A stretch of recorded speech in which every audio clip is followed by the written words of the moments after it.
Hello students, in last lecture we have started the logical instructions. Then remaining logical instruction we will see in the today's lecture. Then next is the or destination comma source.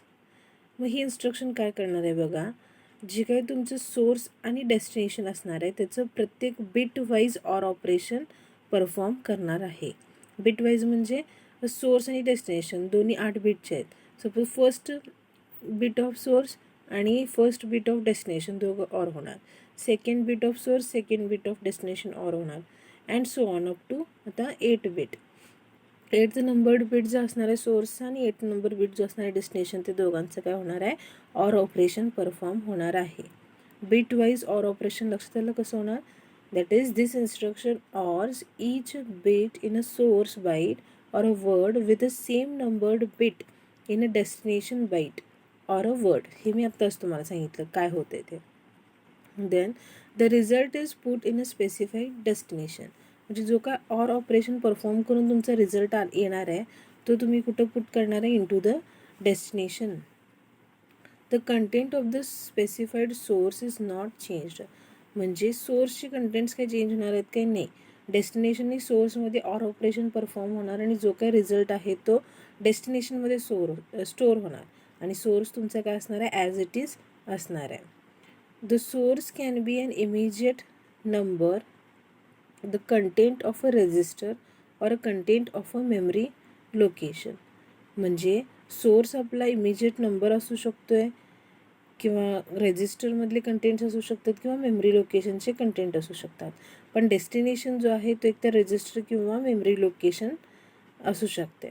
पण simultaneously source आणि destination दोघं पण काय नाही पाहिजेत, memory location नाही पाहिजेत. Then आता फ्लॅग्स बघूया आपण काय काय अफेक्ट होतात. CF कॅरी फ्लॅग आणि ओव्हरफ्लो फ्लॅग जो आहे तो फ्लॅग काय दोन्ही असणार आहेत, 0 असणार आहेत ऑर ऑपरेशन परफॉर्म केल्यानंतर. Then PF, SF and ZF are updated by the OR instruction. म्हणजे PF, SF आणि ZF जे आहेत ते काय करणार आहेत, आपण अपडेट करणार आहे आफ्टर दी ऑर इन्स्ट्रक्शन. आणि AF काय असणार आहे, अनडिफाईंड असणार आहे. आणि PFला जे कधी मिनिंग असणार आहे, ओनली फॉर अ 8 बिट. जर 8 बिट ऑपरंड असेल त्यावेळेलाच तुमचं काय असणार आहे, पॅरिटी फ्लॅगला काहीतरी मिनिंग असणार आहे. ऑर ऑपरेशन लक्षात, ऑर डेस्टिनेशन कॉमा सोर्स काय करणार आहे, ऑर करणार आहे. कोणामध्ये, डेस्टिनेशन आणि सोर्समधले कंटेंटचं ऑर ऑपरेशन परफॉर्म करणार आहे बिट वाईज, आणि जो काही रिझल्टंट आहे तो डेस्टिनेशनमध्ये स्टोअर करणार आहे. सोर्स आपला इमिजिएट डेटा, रजिस्टर किंवा मेमरी लोकेशन असू शकते. देन डेस्टिनेशन जे आहे ते एकतर रजिस्टर किंवा मेमरी लोकेशन असणार आहे आणि दोन्ही पण सायमल्टेनियसली मेमरी लोकेशन नाही पाहिजे. देन आपण एक्झाम्पल्स बघूया. Or AH, CL. आता हे काय होणार आहे, CLचे कंटेंट्स AH बरोबर काय होणार आहेत, ऑर होणार आहेत आणि रिझल्ट कुठं स्टोअर होणार आहे, AH मध्ये होणार आहे आणि CLमध्ये काही चेंज नसणार आहे. Then OR BP, SI ORed with BP, result stored in BP आणि SIचे कंटेंट्स काही चेंज होणार नाही आहेत. Then OR SI, BP ORed with SI, result stored in SI आणि BP not changed. Then next or BL, ATH काय झालं, तुमचा इमिजिएट डेटा झाला, त्याचं ऑर ऑपरेशन परफॉर्म करणार with the contents of BL. Okay, आणि तो रिझल्ट कुठं स्टोअर होणार आहे, into the BL. Then next काय आहे, or CX, table SI.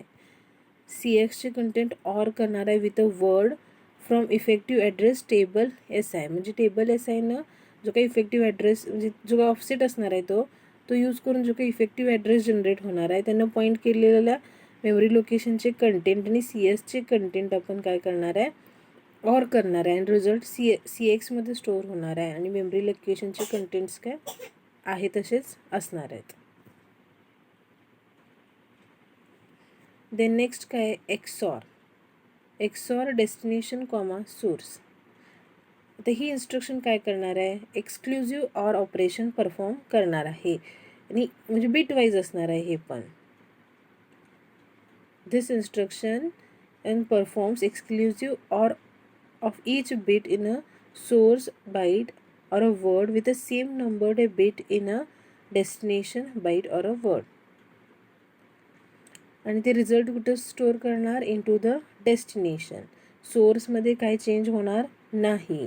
Source काय असू शकते? इमिजिएट नंबर, रजिस्टरचे कंटेंट असू शकते किंवा मेमरी लोकेशनचे कंटेंट असू शकते. डेस्टिनेशन काय असणार? रजिस्टर किंवा मेमरी लोकेशन असणार आहे. आणि दोन्ही पण सायमल्टेनियसली मेमरी लोकेशन नाही पाहिजे. देन CF आणि OF काय असणार आहे? दोघं 0 असणार आहेत आफ्टर एक्सॉर. आणि PF SF ZF काय होणार आहेत? अपडेट होणार आहेत. आणि PFला फक्त मिनिंग कधी असणार आहे? Wien it is 8 bit operand. आणि ऑक्झिलरी कॅरी फ्लॅग जो आहे तो अनडिफाईंड असणार आहे. लक्षात येते काय? एक्सॉर डेस्टिनेशन कॉमा सोर्स म्हणजे काय? एक्सक्लुझिव्ह ऑर परफॉर्म होणार आहे bit wise in between destination आणि source. Source immediate data, register किंवा मेमरी लोकेशनचे कंटेंट असू शकते. आणि डेस्टिनेशन जे आहे ते रजिस्टर किंवा मेमरी लोकेशनचे कंटेंट असू शकतात. आणि दोन्ही ॲट अ टाईम काय मेमरी लोकेशन नाही पाहिजे. Then XOR CL comma BH म्हणजे आपण जे काय BHचे कंटेंट्स आहेत ते एक्सक्लुझिव्ह ऑर करणार आहे विथ कंटेंट इन CL. आणि रिझल्ट आपण CLमध्ये स्टोअर करणार आणि BH ॲज इट इज असणार आहे, त्याच्यामध्ये काही चेंज होणार नाही. Then XOR BP comma DI. Word in DI exclusive ORed with word in BP and result stored in BP. DI not changed. Then XOR word PTR BX comma 00FFH. Exclusive or immediate number 00FFH with a word at offset BX in the data segment result in a memory location pointed by BX. म्हणजे जे का offset असणार आहे BX त्यांना जो काही effective address generate होणार आहे त्याचे कंटेंट्स आणि 00FF हा जो इमिजिएट डेटा आहे या दोघांच्यामध्ये एक्सॉर ऑपरेशन परफॉर्म होणार आहे आणि रिझल्ट आपला स्टोअर होणार आहे to the memory location pointed by BX. Then next बघा, टेस्ट ही इन्स्ट्रक्शन आहे. आता टेस्ट इन्स्ट्रक्शन वेगळं काय करत नाही, फक्त ही अँड ऑपरेशनच परफॉर्म करते बाईट किंवा वर्डचं. पण एवढंच काय आहे, जे काही अँड ऑपरेशन परफॉर्म करून जो काही रिझल्ट आला असणार आहे त्या रिझल्टचा आपल्याला काही मतलब नसणार आहे. तो रिझल्ट आपण कुठेही स्टोअर करणार नाही आहे. फक्त त्याच्यामुळे जे काही फ्लॅग्सवर इफेक्ट होणार आहे ते फ्लॅग्स तेवढे काय करून घेणार आहे आपण अपडेट करणार आहे. लक्षात येत आहे? This instruction adds the byte or word in a specified source with a byte or word in a specified destination. Okay, म्हणजे अँड ऑपरेशन परफॉर्म होणार आहे in between source and destination. Flags are updated but neither operand is change. म्हणजे flags आपण update करतोय पण source किंवा destination हे दोन ऑपरंड आहेत त्याच्यामध्ये काहीही चेंज होणार नाही. The test instruction is often used to set flags before a conditional jump instruction. Conditional jump instruction वापरायच्या आधी आपण टेस्ट इन्स्ट्रक्शन जनरली यूज करतोय. The source can be an immediate number, the content of a register or content of a memory location. म्हणजे source आपला immediate number असू शकतोय, रजिस्टरचे content असू शकतात किंवा मेमरी लोकेशनचे कंटेंट असू शकतात. आणि डेस्टिनेशन काय असू शकते? रजिस्टर असू शकते किंवा मेमरी लोकेशन असू शकतं. The source and the destination cannot both be memory location. दोघं पण at a time memory location नाही पाहिजे. CF OF काय असणार आहेत? 0 असणार आहेत after test. PF SF ZF काय करणार आपण अपडेट करणार आहे. Show the result of the destination. आणि AF इज अनडिफाईंड. लक्षात येते का? टेस्ट ही इन्स्ट्रक्शन कशासाठी वापरणार आहे? अँड हे ऑपरेशन परफॉर्म करणार आहे. पण जो काय अँड ऑपरेशन परफॉर्म करून आलेला रिझल्ट आहे तो काय आपण स्टोअर करणार नाही आहे. फक्त काय होणार आहे, तुमचे जे काय फ्लॅग्स अपडेट होणार आहेत त्याचा आपण यूज करणार आहे with the help of this instruction. आता टेस्ट AL कॉमा BH म्हणजे ॲड होणार आहेत BHचे contents with AL. Result store करणार नाही आहे. जे काय PF SF आणि ZF जे काय अपडेट होणार आहेत तेवढं अपडेट होणार आहे. Then taste CX comma 0001H म्हणजे CXचे कंटेंट आणि हा जो इमिजिएट डेटा आहे दॅट इज 0001H ह्या दोघांचं काय होणार आहे? अँड ऑपरेशन परफॉर्म होणार आहे आणि रिझल्ट काय आपण स्टोअर करणार नाही आहे. फक्त जे काय फ्लॅग्स अपडेट होणार आहेत ते अपडेट होणार आहे. Then next test B P comma B X D I म्हणजे अँड होणार आहेत.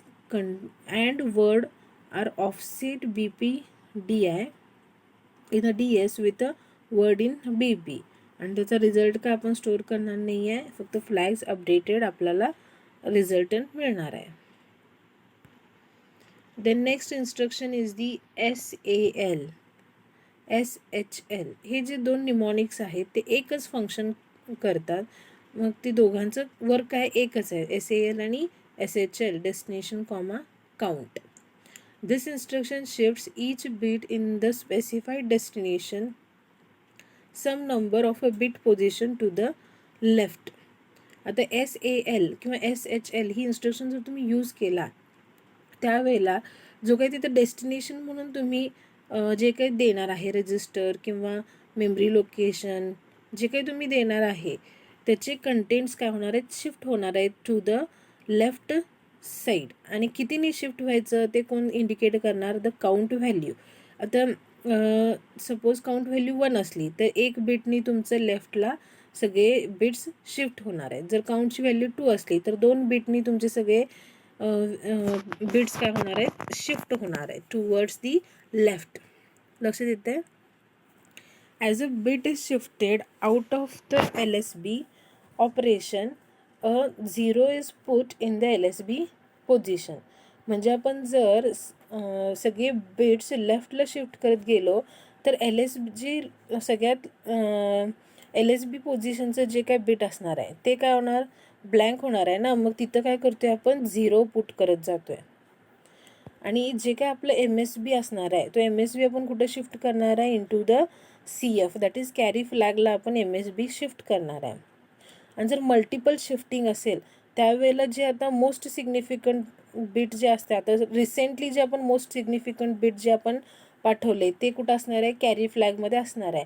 आणि आधी जे पाठवलेले असणार आहेत ते सगळे काय लॉस होणार आहे तो डेटा. म्हणजे सपोज 3 बिट, आता काउंटची व्हॅल्यू मी 3 दिली तर त्याला काय होणार आहे, 3 बिट लेफ्टला शिफ्ट होणार आहे. म्हणजे पहिला MSB CFला गेला, देन मग दुसरा जाणार, त्याला पहिला गेलेला काय होणार, तो बाहेर पडणार. मग दुसरा MSB बिट जो असणार आहे तो कॅरी फ्लॅगला जाणार. मग थर्ड ज्याला येणार त्याला थर्ड तुमचा कॅरी फ्लॅगला सेव्ह होणार आहे. आणि जो काय आधीचे 2 बिट्स असणार आहेत ते काय होणार आहेत, लॉस होणार आहेत MSB बिट्स. देन ह्या डायग्रामवरून तुम्हाला लक्षात येईल बघा, आपल्याला काय व्हायला लागले, आपण लेफ्टला काय व्हायला लागले, शिफ्ट व्हायला लागले. असं हे बिट्स सपोज तुमचा 8 बिटचा डेटा आहे आणि तुम्हाला 1नी शिफ्ट करा म्हटले, त्याला LSB पासून असे एक बिटनी काय होणार आहेत तुमचे शिफ्ट होणार आहेत MSBपर्यंत तुम्ही आला. आणि MSB बिट कुठं जाणार आहे तुमचं, इंटू द कॅरी फ्लॅग. आणि जो LSB आहे जो तुमचा शिफ्ट झाला आहे ते LSBच्या पोझिशनला तुम्ही काय करणार आहे, 0 तुम्ही काय करणार आहे, ॲड करणार आहे. लक्षात येतं आहे. म्हणजे तुम्ही बिट शिफ्ट करायला आहे टुवर्ड्स दी लेफ्ट साईड. जो MSB असतोय तो कॅरी फ्लॅगला जाणार आहे आणि जे LSB रिकामे झाले तिथं काय करणार आहे, 0 पुट करणार आहे. आता डेस्टिनेशन जो आहे तो आपला बाईट किंवा वर्ड असू शकतोय आणि ते रजिस्टर किंवा मेमरी लोकेशनचे कंटेंट्स असू शकतात.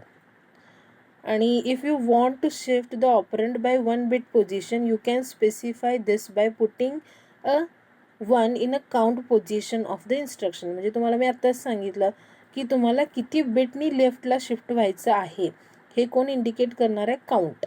मग 1 बिटनं व्हायचं असेल तर 1 स्पेसिफाय करायचं, 2 बिटनी लेफ्टला शिफ्ट व्हायचं असेल तर 2 स्पेसिफाय करायची काउंटची व्हॅल्यू. आणि for shifts of more than 1 bit position load desired number of shifts into the CL register and put CL in the count position of the instruction. म्हणजे जर मोर दॅन 1 जर तुम्हाला bit position shift करायचे असतील तर जे काही तुमचं डिझायर्ड नंबर आहे 2 बिटनी 3 बिटनी ते आहे ते तुम्ही कुठं पुट करायचं, इंटू द CL रजिस्टर. आणि तो जो CL रजिस्टर आहे तो कुठं पोझिशन करायचा, काउंटच्या ठिकाणी तो प्लेस करायचा. देन फ्लॅग्स अफेक्टेड बघूया. Carry flag contains the most म्हणजे bit most recently shifted out from MSB. म्हणजे आता रिसेंटली कुठला MSB बिट आपण शिफ्ट केलं आहे ते कुठं असणार आहे, कॅरी फ्लॅगमध्ये असणार आहे. For a count of 1 overflow flag will be 1 if CF and the current MSB are not the same. The next काय बघा, for multiple bit shifts OF is undefined. SF and ZF will be updated to reflect the conditions of the destination. And PF will have meaning only for operand in AL. AF is undefined. लक्षात येते. ही diagram लक्षात ठेवा. तुम्हाला SAL किंवा SHL instruction काय करणार आहे हे परफेक्ट लक्षात येईल. दॅट इज तुम्ही काय करणार आहे, LSB टू MSB काय करणार आहे, एक एक बीटनी लेफ्टला तुमचे बीट्स काय करणार आहे, शिफ्ट करणार आहे.